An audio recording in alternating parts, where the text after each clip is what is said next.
This news is sponsored by St. Joseph Senior Secondary School, Panapur, Kariyat, Bangra, Muzaffarpur.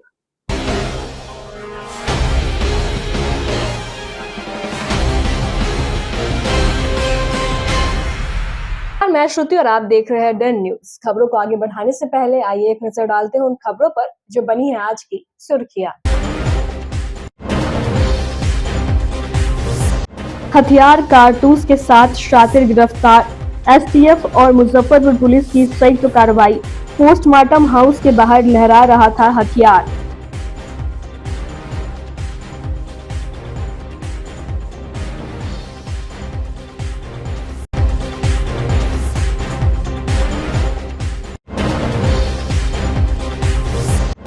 अलविदा जुम्मे पर वक्फ संशोधन विधेयक का विरोध। काली पट्टी बांधकर मस्जिदों में पढ़ी गई नमाज।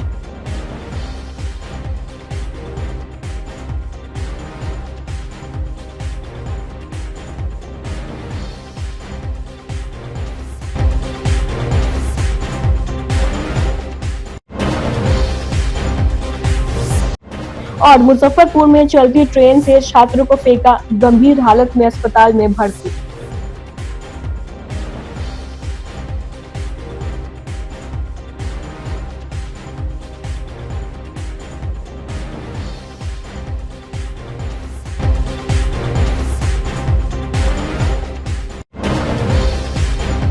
तो ये थी आज की सुर्खियां। अब खबरें विस्तार से। मुजफ्फरपुर पुलिस और बिहार एसटीएफ की संयुक्त कार्रवाई से एसकेएमसीएच परिसर से विदेशी पिस्टल और गोली के साथ शातिर अपराधी पंकज ठाकुर को गिरफ्तार किया गया है। गिरफ्तार पंकज ठाकुर करजा थाना के रेपुरा का रहने वाला है। वह अपने ग्रामीण राधे कुमार के शव का पोस्टमार्टम कराने एसकेएमसीएच आया था। पुलिस के अनुसार वह जमीन पर कब्जा करने के लिए गिरोह से जुड़ा हुआ था। उसके पास से बरामद पिस्टल जिस पर मेड इन इटली लिखी हुई है, उसका इस्तेमाल जमीन पर कब्जा करने में करता था। एसटीएफ की टीम ने पंकज ठाकुर से पूछताछ करने के बाद उसको मेडिकल ओपी पुलिस को सौंप दिया है। मामले को लेकर डीएसपी टाउन ने बताया कि एसकेएमसीएच परिसर में एक अपराधी मामले में फरार पंकज ठाकुर को देखा गया। वह पोस्टमार्टम हाउस के समीप हथियार का प्रदर्शन कर रहा था। इसी बीच बिहार एसटीएफ की टीम पहुंच गई। मेडिकल ओपी की पुलिस के साथ घेराबंदी करके पंकज ठाकुर को गिरफ्तार कर लिया गया है। उसके पास से एक विदेशी पिस्टल, 3 कारतूस, एक मोबाइल जब्त किया गया है। पंकज ठाकुर पर आर्म्स एक्ट में प्राथमिकी दर्ज की गई है। उसका आपराधिक इतिहास खंगाला जा रहा है। दिनांक 27/3/2025 को बिहार एसटीएफ की विशेष टीम और मुजफ्फरपुर जिला बल पुलिस के साथ संयुक्त कार्रवाई करते हुए जो एसकेएमसीएच थाना परिसर है उसके पास एक व्यक्ति के पास अवैध आग्नेयास्त्र होने की सूचना प्राप्त हुई थी। सूचना प्राप्त होते ही दोनों टीम्स के तरफ से संयुक्त कार्रवाई करते हुए एक व्यक्ति जिनका नाम पंकज कुमार उर्फ पंकज ठाकुर, पेशर अरुण कुमार ठाकुर, साकिम रेपुरा, थाना करजा, जिला मुजफ्फरपुर, उन्हें अवैध आग्नेयास्त्र के साथ जो पोस्टमार्टम हाउस है एसकेएमसीएच कैंपस में उसके पास से गिरफ्तार किया गया है। उनके पास से एक 7.65 mm पिस्टल, 3 जिंदा कारतूस और एक मोबाइल फ़ोन जब्त किया गया है। कोई आपराधिक इतिहास? इनका पूर्व में करजा थाना में आपराधिक इतिहास है। केस नंबर 19/13 जिसमें आर्म्स एक्ट और 302 के तहत इन पर चार्जशीट किया गया है। क्या मामला था, किस मामले को लेकर फरार चल रहे थे? देखिए, अभी इनके द्वारा बताया जा रहा है कि ये काफ़ी टाइम से सेल्फ डिफेंस के लिए जो आग्नेयास्त्र इनके पास पाया गया है वो रखते थे, जो इनका वर्जन है। लेकिन इनके पास लाइसेंस नहीं है हथियार रखने का, और जो एसटीएफ की टीम थी उनके द्वारा ऐसी सूचना प्राप्त हुई थी कि कोई अप्रिय घटना को अंजाम दिया जा सकता था। उसी संदर्भ में इन्हें गिरफ्तार किया गया है। मुजफ्फरपुर में अज्ञात बदमाशों के द्वारा चलती ट्रेन से एक छात्र का सामान लूट कर फेंक दिया गया। छात्र गंभीर रूप से जख्मी हो गया। उसका गंभीर स्थिति में सदर अस्पताल में इलाज किया जा रहा है। दरअसल मधुबनी जिले के झंझारपुर से पटना जा रहे छात्र को बदमाशों ने ट्रेन से धक्के देकर फेंक दिया है, जिसमें वह गंभीर रूप से घायल हो गया है। घटना बेला थाना क्षेत्र के नारायणपुर रोड की बताई जा रही है। इस दौरान में घायल युवक का बैग गायब हो गया है। आशंका है कि बदमाशों ने सामान लूटने के इरादे से घटना को अंजाम दिया है। घायल छात्र के सर पर गंभीर रूप से चोट लगी हुई है और पुलिस के द्वारा परिजनों को जानकारी दी गई है। घायल छात्र के परिजन संतोष कुमार ने बताया कि ओम प्रकाश पटना में रहकर कंपटीशन की तैयारी करता है और आज इसी को लेकर वो मधुबनी जिले के झंझारपुर के घर से ट्रेन पकड़ा और पटना के लिए निकल गया था। घटना की सूचना बेला थाने के फोन के द्वारा दी गई है। इसे अस्पताल में भर्ती कराया गया है। जानकारी मिली, यहीं हम काम करते हैं, ठीक है। ये हमारे गांव एक साइड का है, हमारे गांव के बगल का। तो उनके गार्जियन हमको फ़ोन किए तो हम आए हैं। ट्रेन में उनके साथ घटना घटित हुआ है। मैंने कि क्या बताया है? बोले हैं कि ट्रेन से धक्का मार के बहुत सारा लोग गिरा दिया है। बेहोशी हालत में दुकान के पास कहीं थे ये गिरे, जिसमें कपार फट गया है। क्या नाम है इनका? ओम प्रकाश। हाँ? ओम प्रकाश। क्या? ओम प्रकाश कहाँ के रहने वाले हैं? सोनपट्टी, लखनऊ थाना, झंझारपुर, मधुबनी। कहाँ जा रहे थे? पटना जा रहे थे। क्या चीज़ का पढ़ाई करते हैं? कंपटीशन की तैयारी करते हैं, किस चीज़ का? General competition. आपको लोग हैं? हम गांव के बगल के हैं। स्थिति क्या है? स्थिति तो अभी ठीक नहीं है, सर में दर्द हो रहा है। मामला का जानकारी ना है। ये ट्रेन से आ रहा था, मधुबनी से पटना जा रहा था। ट्रेन से गिरा था। अब कैसे गिरा, कोई कह रहा है कि हाँ हमको बैग छीन लिया, मोबाइल छीन लिया। तो ट्रेन से उतर गिरा और वहाँ से भाग भूग के आया मिठनपुरा, बेला थाना अंतर्गत आके नारायणपुर मिठनपुरा के बेला के बीच में गिरल था दुकान पर। दुकान वाला फ़ोन किया कि सर हमारा सामने आके दुकान वाला के सामने गिरल है, माथा तो फटल है, बेहोश हालत में है। तो गया तो वहाँ पर देखे कि पूरा पब्लिक भरल था। इसको उठा कर हॉस्पिटल लेके आए। सामान भी छीना है सर इसका? अब सामान के कह रहा कि बैग है था और मोबाइल था कि ट्रेन में छीन लिया है। फिलहाल इसको हॉस्पिटल में सर हॉस्पिटल में एडमिट है। पहचान हो गई है? हाँ, घर वाला आ गया है, मधुबनी का है, पहचान भी हो गया है, हालत इसकी ठीक है, सही सलामत। अलविदा अलविदा माहे रमजान, अलविदा अलविदा माहे रमजान। जी हाँ, मुसलमान के बीच से रमजान का पाक महीना अब विदा ले रहा है। रमजान महीने का आज आखिरी जुम्मा था, जिसे अलविदा जुम्मा कहते हैं। रमजान जाने का जितना मुसलमानों को दुख होता है, उतना ही ईद आने की खुशी होती है।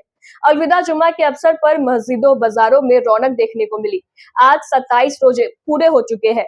अब महज 2 से 3 रोजा शेष रह गए हैं। चांद दिखने पर अगले दिन ईद मनाई जाती है।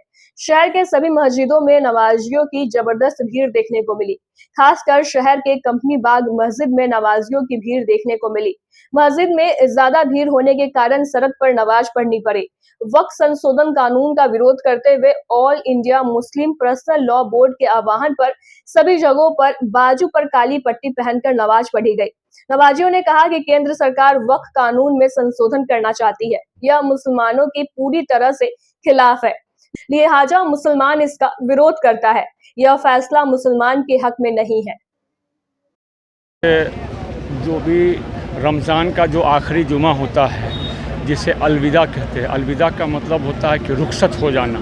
तो ये आज हम लोगों का जो है रमज़ान का आखिरी जुमा था और इस रमज़ानुल मुबारक के आखिरी जुमा यानी अलविदा के मौके पर मैं हिंदुस्तान के सभी जाति सभी धर्मों के लोगों से बस यही निवेदन करूंगा कि हम सब भारतीय हैं, हम सब हिंदुस्तानी हैं और हम सब भाई भाई हैं। चाहे हम आदम और हव्वा की औलाद हों, चाहे हम मनु की औलाद हों, हम सब एक हैं और हम सब लोगों के, चाहे दुनिया के किसी भी कोने में रहने वाले, किसी भी जाति किसी भी धर्म के मानने वाले लोग हों, लेकिन सभी का जो खून जो है लाल है।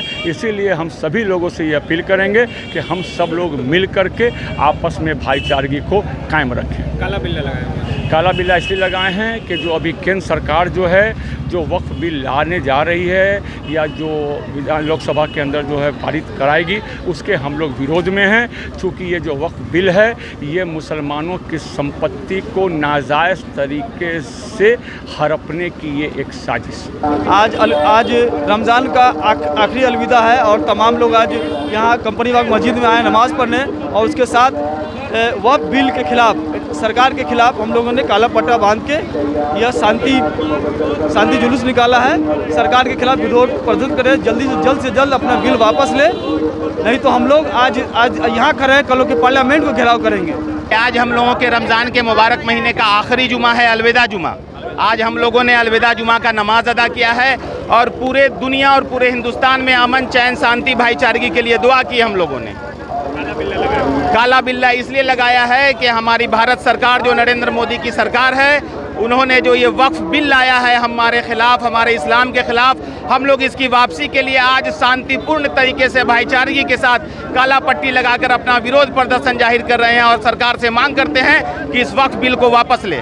केंद्र की मोदी सरकार संसद में वक्फ संशोधन विधेयक को पेश करने की तैयारी कर रही है, लेकिन सरकार के इस फैसले का पूरे देश के मुसलमान लगातार विरोध कर रहे हैं।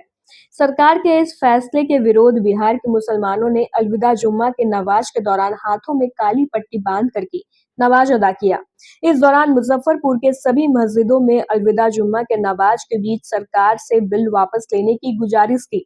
नमाजियों ने कहा कि इस काले कानून का हम सब विरोध करते हैं। यह वक्फ की जायदाद हमारे पूर्वजों ने दिया है और हम सब ने इस पर मस्जिद, कब्रगाह, मदरसा और कई चीजें बना रखी है। सरकार ये हमसे जबरदस्ती हड़पने की नीयत से कानून लेकर आ रही है।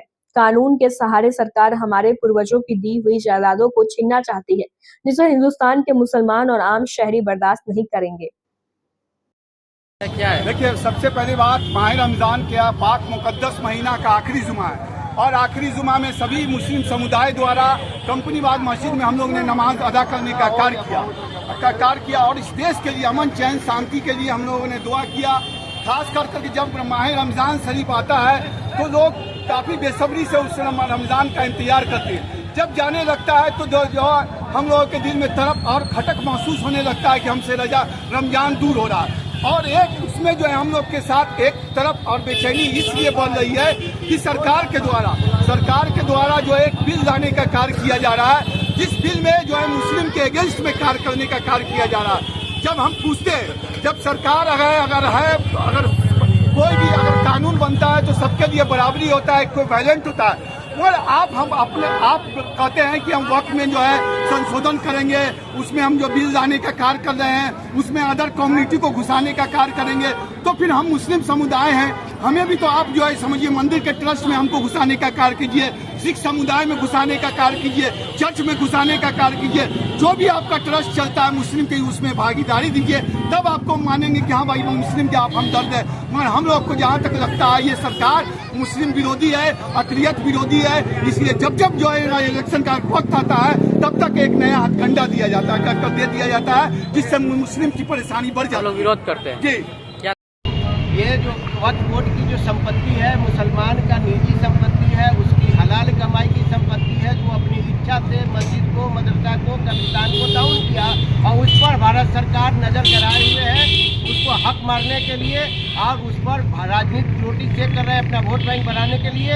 और इसका ये मैसेज देना चाहते हैं पूरे भारत को कि 75% हिंदू को एक तरफ कर ले और 25% को अब कर ले और हमेशा सत्ता में बने रहे। इसलिए हम सारे भारतवासियों को कहते हैं कि मेरा आप समर्थन कीजिए, हम आपका समर्थन करते हैं और भारत में कभी इस तरह का कोई बात नहीं रहा है और ऐसे सरकार, पाखंडी सरकार का खंडन होना चाहिए, विरोध होना चाहिए और हम लोग का जहाँ तक होता है ये विरोध कर रहे हैं। मुजफ्फरपुर में ईद पर्व को लेकर ईदगाह में साफ सफाई मुकम्मल कर ली गई है। शहर से लेकर ग्रामीण क्षेत्र के सभी ईदगाह एवं मस्जिदों को साफ सफाई के साथ रंग रोगन का काम पूरा कर लिया गया है। शहर के गौशाला रोड स्थित बड़ी ईदगाह में निगम की ओर से साफ सफाई की व्यवस्था पूरी कर ली गई है। शुक्रवार को नगर विधायक विजेंद्र चौधरी और मेयर निर्मला साहू ने ईदगाह कमेटी के सदस्यों के साथ ईदगाह का निरीक्षण किया। इस दौरान उन्होंने ईदगाह में नमाज को लेकर की गई व्यवस्थाओं का जायजा भी लिया। साथ ही सफाई कर्मियों से ईदगाह मैदान व उसके आसपास साफ सफाई रखने का निर्देश दिया है। ईदगाह के पास पुलिस एवं प्रशासनिक अधिकारियों के लिए लगने वाले शिविरों के लिए जगह भी चिन्हित कर ली गई है। मौके पर ईदगाह कमेटी के सचिव इकबाल कुरैशी, वार्ड पार्षद पप्पू, रफत अली जिन्ना समेत कई गणमान्य लोग मौजूद रहे। हर साल की भांति इस साल भी नगर निगम के द्वारा साफ़ सफाई की जो व्यवस्था होती है उस पर उसी को देखने हम लोग आए हैं और अच्छी व्यवस्था होगी। हर साल कुछ बदलाव होता है। यहाँ जो ईंट सोलिंग की कमी है, कुछ दूर हुआ है, कुछ दूर नहीं हुआ है, तो उसको भी पूरा करने का प्रयास किया जाएगा।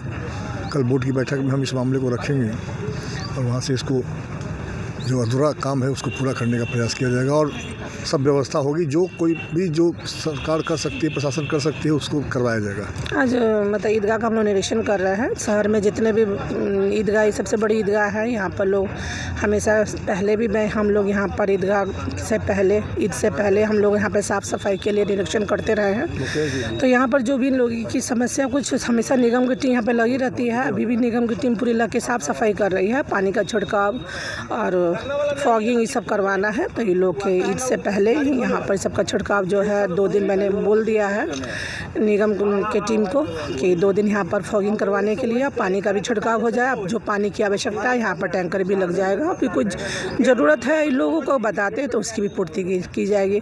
फिर से पहले आकर के एक बार हम क्या सफाई व्यवस्था क्या सब एक बार फिर से निरीक्षण कर लेंगे। और सब पूरे निगम कर्मी यहाँ पे, निगम की टीम पूरी यहाँ पे लगी हुई है देखने के लिए। मिट्टी के द्वारा कुछ समस्या भी रखा गया, उस पर कैसे विचार हुआ? यहाँ पर उन्होंने बताया कि कुछ आधा में पक्का है, आधा कच्चा है, तो उस पर हम लोग एक बार विचार करके फिर इस पर हम लोग बात करेंगे। तैयारी ईद को लेकर ईदगाह की जो है आज सफाई कर ली गई है, पूरी मुकम्मल है 90%। कल से जो है इसमें जो है पानी का छिड़काव, फॉगिंग होगा कि नमाजियों को मच्छर का भी नहीं कटे, इसलिए डेंगू मलेरिया का भी खतरा रहता है। सुबह इसमें वृक्ष ज़्यादा है, तो हम लोग महापौर महोदया भी आई थी, तो उनको हम लोग कहें तो महापौर महोदया सफाई प्रभारी को बोल दी है कि शनिवार इतवार के दिन जो है फॉगिंग भी चलेगा, पानी का छिड़काव भी होगा। और हम लोग ईदगाह में जो है आधा जो है ज़मीन जो है कच्चा मट्टी का है। तो महापौर महोदया से, नगर विधायक जी से भी हम लोग आग्रह किए हैं कि इसमें पूर्व मंत्री शर्मा जी की तरफ से 15 लाख रुपये का जो है ईदगाह में ईंट का सोल्डिंग करा के किया हुआ है, बाकी आधा बचा हुआ है।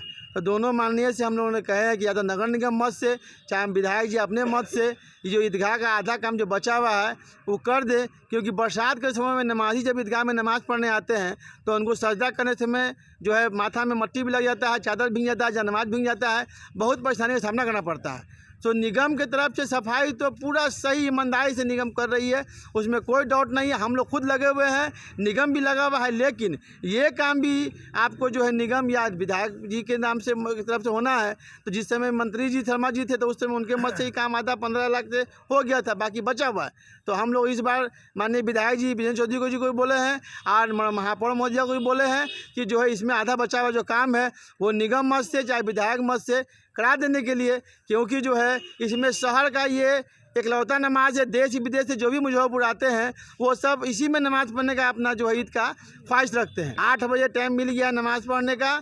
सभी मुक्तदी से, सभी नमाजियों से मेरा निवेदन है कि 8 बजे से पहले यहाँ चले आए ईदगाह में, क्योंकि 8 बजे जमात खड़ी हो जाएगी। मुजफ्फरपुर में ईद को लेकर बाजार गुलजार हो चुका है।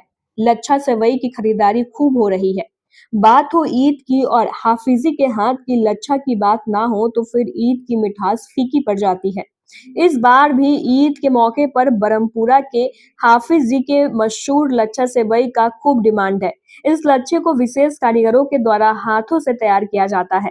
बिहार के साथ साथ विदेश में भी सप्लाई की जाती है। इस बार 3 वैरायटी का लच्छा सेवई आपको यहाँ मिल जाएगा।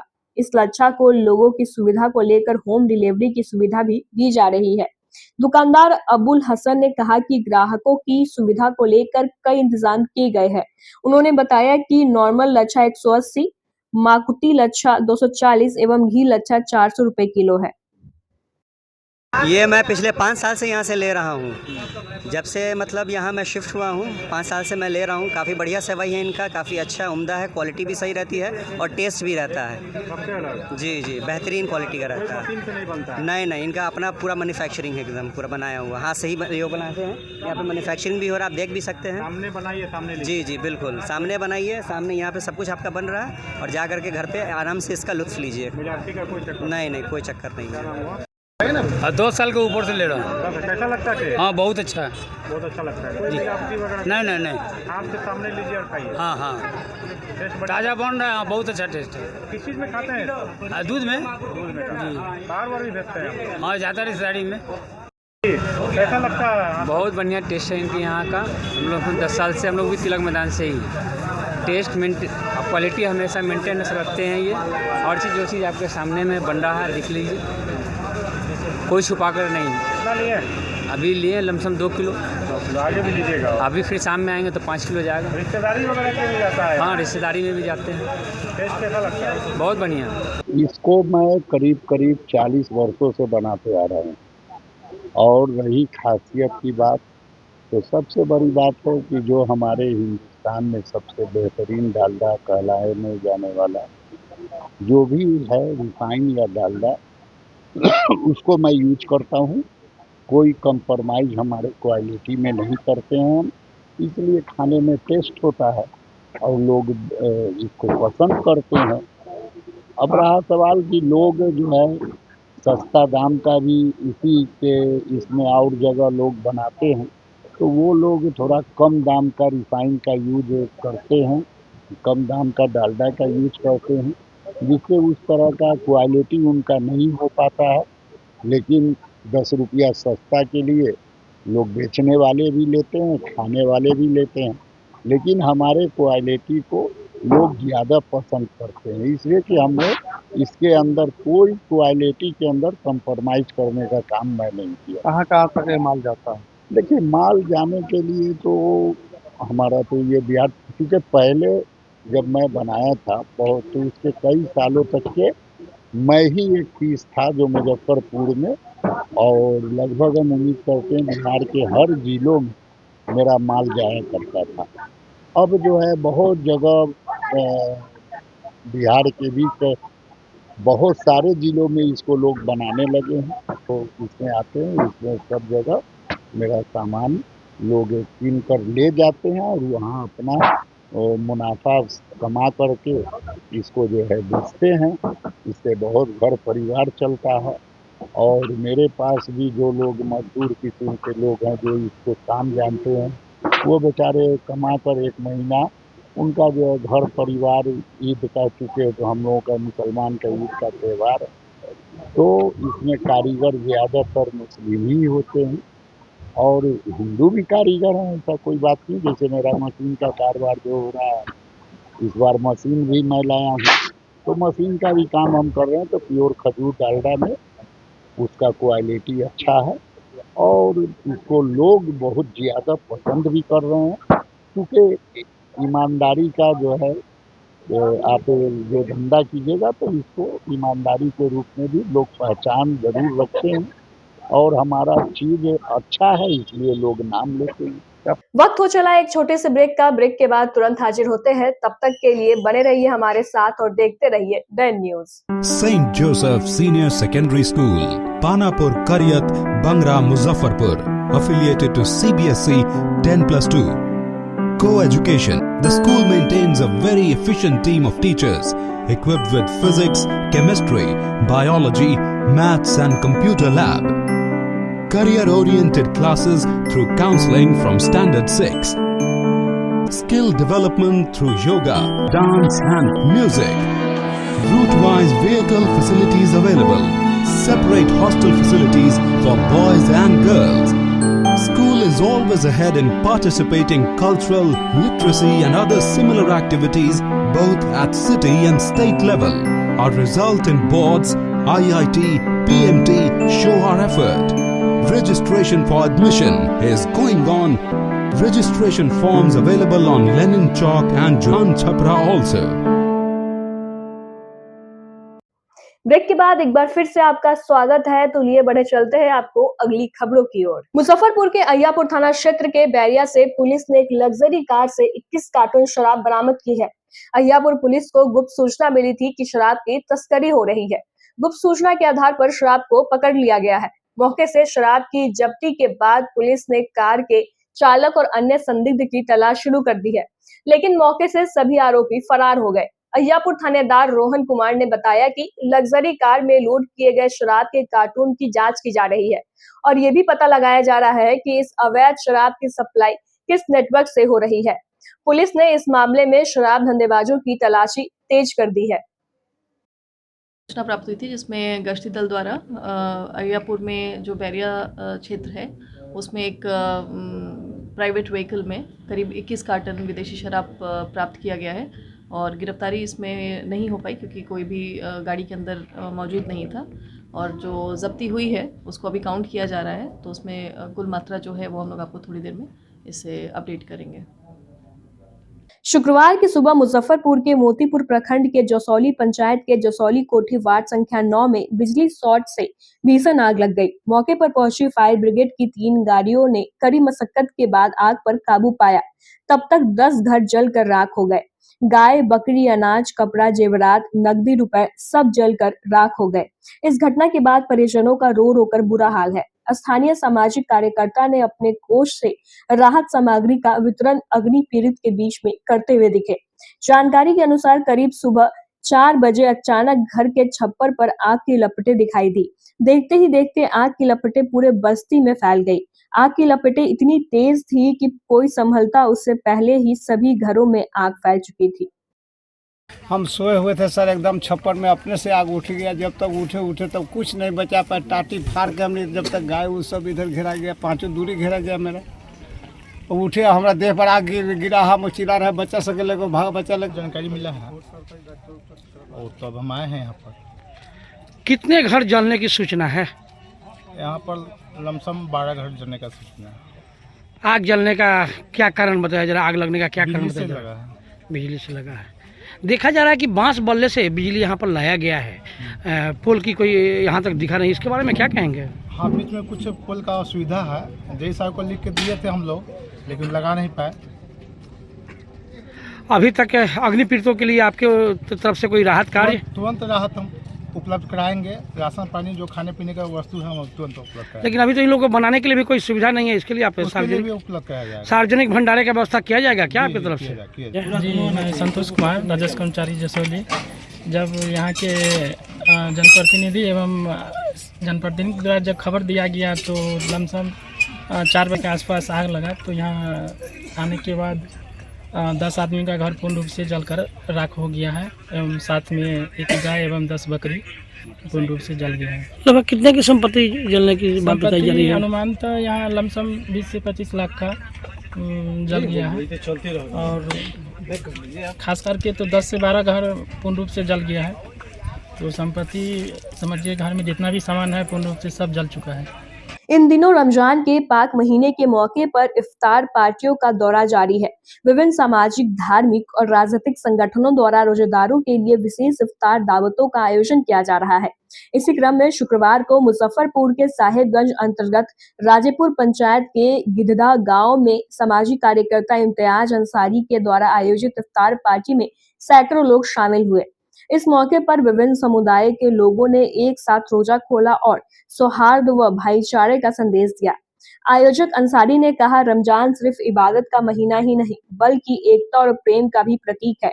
इफ्तार पार्टी में खजूर, फलों, शरबत और पारंपरिक व्यंजनों की व्यवस्था की गई थी। इस मौके पर बिहार सरकार के पर्यटक मंत्री डॉक्टर राजू कुमार सिंह राजू, भाजपा जिला उपाध्यक्ष राम नरेश मालाकार, बैजू कुशवाहा व अन्य लोग थे। दावत इफ्तार इम्तियाज जी का था यहाँ पे और बहुत ही अच्छा लगता है जब इस तरह के ओकेजन में, इस तरह के आयोजन में आदमी शरीक होता है, जहाँ पे धार्मिक भेदभाव मिट जाता है, सब समाज को एक अच्छा संदेश जाता है, तो बहुत ही अच्छा लगता है। ऐसे कार्यक्रम हमेशा होते रहना चाहिए और इसकी शुरुआत तो हमने 2003 से ही की थी। बीच में कोरोना वगैरह के कारण कुछ रुका और कहीं ना कहीं से समय अभाव में हम लोग भी इसमें पीछे पड़े हैं, लेकिन फिर से 2-3 साल बाद में इम्तियाज ने शुरुआत किया है। ये कार्यक्रम अनुरोध जारी रहेगा। देखा जाता है कि आप सभी वर्गों जाति के समारोह में शामिल होते हैं। निश्चित, यहाँ जाति कोई है ही नहीं, कोई धर्म हम आज तक देख करके आप चले हो। हम लोग चुनाव लड़ते हैं, किस जाति से लड़ते हैं नहीं लड़ते हैं उसका भी कोई परवाह नहीं करते, बस सिर्फ जानते हैं मनुष्य एक जाति है, मनुष्य जाति में पैदा लिए हैं, हर कोई एक समान है। रमज़ान की महीना किसी खास वर्ग के लिए है, लेकिन ये भाईचारा की पर्व है। सारे धर्मों के लोग इसमें मिलते हैं। हम लोग भी, हमारे भी जो छठ पर्व होती है, होली दिवाली होता है, उसमें हमारे माइनॉरिटी समाज के लोग उसमें शरीक होते हैं। हम लोग भी माइनॉरिटी समाज का कोई भी कार्यक्रम हो, चाहे तजिया हो, आपको इफ्तार हो, सब में हम लोग शामिल होते हैं। भाईचारा हमारा राजेपुर पंचायत है साहेबगंज प्रखंड में, हम लोग आपसी भाईचारा को कायम रखते हैं। चूँकि यह गंगा जमुनी तहजीब है, यह भारत का संविधान सबको एक साथ चलने का नसीहत देता है और देश के प्रधानमंत्री नरेंद्र मोदी स्पष्ट कहते हैं कि सबका साथ, सबका विकास, सबका विश्वास। तो उनके साथ उन नेतृत्व में हम लोग चलने वाले लोग हैं। यहाँ के माननीय मंत्री पर्यटन डॉक्टर राजू कुमार सिंह जी हैं, हमेशा सबको साथ जोड़कर चलने का वो काम किए हैं, पैगाम दिए हैं, उसी चीज़ को हम लोग आगे बढ़ा रहे हैं। भाकपा माले के नगर सचिव सूरज कुमार सिंह ने शुक्रवार को मुजफ्फरपुर के डीएम से मिलकर एक मांग पत्र सौंपा और अविलंब जांच कर स्कूलों की मान्यता को खत्म करने की मांग की। जिलाधिकारी को सौंपे गए मांग पत्र में यह सवाल उठाया गया है कि जब इन स्कूलों का मान्यता सीबीएसई से है और सीबीएसई ने एनसीईआरटी की किताबों को पढ़ने का तय किया है, तब ये निजी विद्यालय किस कानून के तहत निजी प्रकाशनों के महंगी किताबों को छात्रों को खरीदने के लिए बाध्य करते हैं। स्कूल ड्रेस, किताब, कॉपी बेचने का अड्डा बन गया है, जहां अभिभावकों के गर्दन पर चाकू रखकर इस सभी चीजों को खरीदने के लिए मजबूर किया जा रहा है। ये स्कूल नहीं बल्कि पैसे उगाही का सेंटर खोल रखे हैं। रीएडमिशन के नाम पर छात्रों से पैसा वसूली करते हैं। इस सारे पहलुओं पर अविलंब जांच करते हुए दोषी पाए गए स्कूलों की मान्यता को खत्म किया जाए। आज जिलाधिकारी महोदय से भाकपा माले ने मिलकर आज जिलाधिकारी महोदय को एक ज्ञापन हम लोगों ने सौंपा है। अभी अप्रैल जो है कि 1 अप्रैल से जो है नया सत्र जो है पूरा शुरू होगा बिहार के अंदर, और जिस राज्य में 95 लाख गरीब परिवार 6,000 रुपये से कम पर जीवन बसर कर रहा है, उस राज्य के अंदर में मनमानी निजी जो विद्यालय हैं, इन स्कूलों पर कोई नियंत्रण नहीं है, कोई अंकुश नहीं है। अभी इस पूरे एडमिशन के खेल में अभी नया सत्र जो शुरू हो रहा है, इसमें रीएडमिशन के नाम पर, किताब के नाम पर, ड्रेस के नाम पर, विकास फंड के नाम पर करोड़ों रुपए की उगाही जो है पूरा शहर में शुरू हो गया है। नॉर्थ पॉइंट जैसा स्कूल एक किट दे रहा है बनाकर, 14,000 का वो किट है, उसमें किताब है और कॉपी पर भी जो है कि वो स्कूल का नाम लिखा हुआ है। मतलब सब कुछ स्कूल जो है कर रहा है और किसी पर कोई नियंत्रण नहीं है, किसी पर कोई नियंत्रण नहीं है और सबका मनमाना है। लोग लेते हैं एफिलिएशन सीबीएसई से लोग एफिलिएशन लेते हैं। सीबीएसई एनसीईआरटी का पाठ्यक्रम को फॉलो करती है, एनसीईआरटी की किताब को पढ़ाती है, लेकिन एक भी जिला में स्कूल जो बड़ा निजी विद्यालय है, ये तमाम निजी विद्यालय इस पूरे चीज़ को ताक पर रखकर सब जो है निजी प्रकाशकों के महंगे किताब जो है कि जो है स्कूलों में चलाने का काम करते हैं, जिसमें बड़ी कमीशन खोरी होती है। और इन तमाम तरीके की चीज़ों को लेकर हम लोगों ने जिलाधिकारी महोदय को कहा है कि ये सत्र जो शुरू हो रहा है, आप अविलंब एक जांच कमेटी बनाइए और जांच कमेटी बनाकर इन तमाम लोगों पर नियंत्रण, एक अंकुश लगाना बहुत ज़रूरी है। अगर ये अंकुश नहीं लगेगा, इससे आम अभिभावकों का शोषण हो रहा है, आम छात्रों का जो है पढ़ना दुश्वार हो रहा है। अभी सेंट जेवियर्स जैसे स्कूल में 36,000 रुपये एडमिशन में लग रहा है, नामांकन में लग रहा है। क्या क्राइटेरिया है, सरकार का क्या गाइडलाइन है, सरकार क्या चीज़ को तय करके रखा है? पूरा लूट मचा हुआ है एकदम, जो है ना ये कि कोई देखने के लिए तैयार नहीं है। इसलिए एक जांच कमेटी तो अविलंब बने और इन तमाम स्कूलों के मनमानी पर रोक लगना चाहिए। जो लोग पूरा एकदम पढ़ा नहीं रहे हैं बच्चों को, ये एकदम बिल्कुल धंधा व्यापार चला रहे हैं और पूरा जो है कि अभिभावकों को लूट लेना चाहते हैं। और समाजवादी पार्टी के सांसद रामजी लाल सुमन द्वारा महान योद्धा राणा सांगा पर दिए गए विवादित बयान को लेकर क्षत्रिय समाज में काफी आक्रोश देखने को मिल रहा है। क्षत्रिय संगठनों के द्वारा लगातार विरोध प्रदर्शन किया जा रहा है। इसी क्रम में शुक्रवार को अखिल भारतीय क्षत्रिय महासभा के द्वारा मुजफ्फरपुर के पीएनटी चौक स्थित जिला कार्यालय में जिला अध्यक्ष पप्पू सिंह की अध्यक्षता में एक बैठक आयोजित किया गया, जिसमें महासभा के राष्ट्रीय संगठन मंत्री पंकज कुमार उर्फ पप्पू सिंह, प्रदेश कार्यकारिणी से अभय कुमार सिंह, बंटी सिंह, जिला कार्यकारिणी से सोनू सिंह, सत्येंद्र सिंह, राजा सिंह, युवा जिला अध्यक्ष सौंदर्य सिंह उर्फ सन्नी सिंह सहित अन्य महासभा से जुड़े सदस्य शामिल हुए। बैठक में सर्वसम्मति से निर्णय लिया गया कि रविवार को समाजवादी पार्टी के सुप्रीमो अखिलेश यादव और सपा सांसद रामजी लाल सुमन का पुतला दहन किया जाएगा। इस दौरान महासभा के राष्ट्रीय संगठन मंत्री पंकज कुमार उर्फ पप्पू सिंह ने कहा कि ऐसे विवादित बयान अब बर्दाश्त नहीं किए जाएंगे। राणा सांगा जैसे महान वीर योद्धा कभी समाज के लिए लड़ाई लड़ी थी। वहीं इस संगठन के जिलाध्यक्ष पप्पू सिंह ने कहा कि अखिलेश यादव को अगर इतिहास की जानकारी नहीं है तो बिहार आवे और उनके पूरे खानदान सहित उनकी पार्टी के लोगों को इतिहास का पाठ पढ़ाया जाएगा। प्रेस कॉन्फ्रेंस में आप लोगों को आने के लिए आभार है और सभी भाई को आने के लिए आभार व्यक्त करता हूं। रामजी सुमन द्वारा जो दुर्भाग्यपूर्ण बयान दिया गया, उसके विरोध में रविवार को हम लोग रामजी सुमन और अखिलेश यादव का पुतला दहन कल्याणी चौक पर करेंगे। उनको अगर इतिहास की जानकारी नहीं है तो बिहार आवे, पूरा खानदान को इतिहास समझा दिया जाए, यही कहूँ। क्या किए थे? राकेश कुमार सिंह उर्फ पप्पू सिंह, जिला अध्यक्ष, अखिल भारतीय क्षत्रिय महासभा मुजफ्फरपुर। आखिर क्षत्रिय महासभा क्यों उन पर गुस्सा है, क्या कारण है? इतिहास में गलत बयानी करने का, इतिहास की उनको जानकारी नहीं है, तो हम लोग इतिहास पढ़ाने का काम करेंगे। वो आवे, महापुरुष पर टिप्पणी करना इतना समझ में नहीं आता है, सांसद हो गए तो आए, उनको समझा देंगे। बिहार में हम लोग पूरा इतिहास पढ़ा देंगे, पूरे खानदान को पढ़ा देंगे। बताइए। हाँ, सपा के 2 सांसद हैं जिन्होंने देश के सबसे बड़े पंचायत में हम लोग के महापुरुष महानायक राणा संगा जी के खिलाफ जो बहुत टिप्पणी किया, उन्होंने बताया कि वो गद्दार थे। इब्राहिम लोदी को उन्होंने इनवाइट किया था भारत में, लेकिन मैं आप लोग को ये बताना चाहता हूँ, जो पंजाब के गवर्नर थे जिनका नाम दौलत खान था, ठीक ना, उन्होंने बाबर को इब्राहिम लोदी के विरुद्ध आमंत्रित किया था युद्ध में जीत हासिल करने के लिए, न कि हम लोग के राणा संगा ने उनको आमंत्रित किया था। इतिहास को सबसे पहले वो अच्छे से जान ले। और जहाँ तक बात है कि हम लोग के क्षत्रिय समाज से वो आते हैं, तो वो सिर्फ क्षत्रिय समाज के नहीं, वो पूरे समाज के लिए उन्होंने वो युद्ध किया था। और 100 युद्ध उन्होंने किया था। 100 युद्ध में से उन्होंने 99 युद्ध पे उनका जीत हुआ। किसी युद्ध में उनका हाथ कटा, किसी युद्ध में उनका पैर कटा, किसी युद्ध में उनका आँख भी गया, उसके बाद भी वो सारा युद्ध को जीतते चले गए। और वैसे महापुरुष पे अगर कोई भी ऐसा टिप्पा टिप्पणी करता है तो उसको अखिल भारतीय क्षत्रिय महासभा कहीं से भी बर्दाश्त करने नहीं करेगा। उनका मुंहजोड़ जो है उनका जवाब दिया जाएगा। और हमारे समाज के देश की रक्षा के हित में उन्होंने, एक क्षत्रिय नेता भी नहीं थे, वो सर्वधर्म की रक्षा करने के लिए, भारत की रक्षा करने के लिए 80 टन घाव पर लगने के बाद भी वो आदमी युद्ध करता रहा। हमारे अखिलेश यादव जी से हम यही मांग करेंगे कि 2 कौड़ी के जो सांसद हैं, उन्होंने जो बदजुबानी किया उसके लिए स्वयं वो माफ़ी मांगे। और उन्होंने जात तोड़ने की राजनीतिक शुरू कर दिए हैं। धर्म संगत बात नहीं, क्योंकि वो खुद पढ़े लिखे नहीं हैं। जो धर्म की बात करता होगा, जो देश की बात करता होगा, वो हमारे पूर्वजों, हमारे महान सेनानियों का अपमान नहीं करेगा। वो अभी स्टेटमेंट देते हैं कि गोबर के लोग हम परफ्यूम बना रहे हैं। गोबर जब गौ माता की जो सेवा नहीं कर सकता, वो देश के प्रति क्या उनकी भावना है, जिसको भी आप लोग जान रहे हैं। और अखिल भारतीय क्षत्रिय महासभा यह प्रण कर चुका है कि अपने योद्धाओं के, अपने महान नेताओं का अपमान बर्दाश्त नहीं किया जाएगा।